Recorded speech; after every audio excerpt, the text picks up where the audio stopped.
Good evening. I'd like to begin by thanking you guys all for being here. Mama, when can I go to school again? A young boy whines, tugging on the hem of his mother's shirt. The year is 2052, and the boy has been absent from school for weeks. His mother stays quiet for a moment. How is she going to tell him that it would be a long while before he got to return to his school? The truth is, she's scared.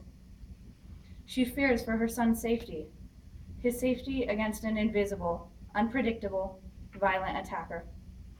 She fears for his health, as the polio virus is back, in full swing, and more contagious than ever. The mother avoids her son's bright-eyed, hopeful gaze. Hopefully soon, she whispers. In the year 1789, a British physician named Dr. Michael Underwood first attempted to describe polio, calling it a debility of the lower extremities. However, polio was no longer further investigated, not until the year of 1840, by Dr. Jacob von Hein in Germany. He theorized that it may, in fact, be contagious. But once again, this discovery was overlooked until the first major breakout of the disease in 1894. The infantile paralysis was found in the United States and later identified as polio. The first vaccine was then not created until the year of 1955, a grand 61 years later. 61 years. People spent in fear that this intangible attacker would strike them next.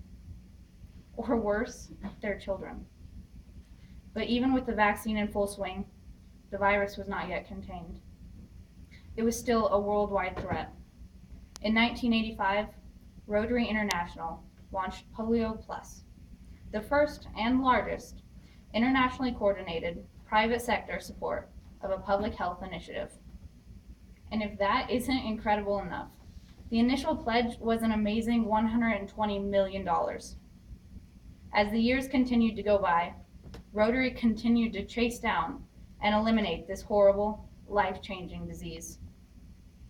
The percentage of children with polio began to decrease, slowly but surely. The more Rotary persevered, the more lives were saved.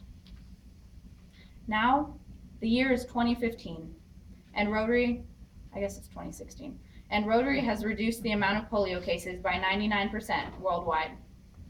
That's pretty incredible. However, as amazing of a feat that is, we need to push forward to destroy that last 1% once and for all. Viruses are very deceiving. The longer they're around, the more they adapt.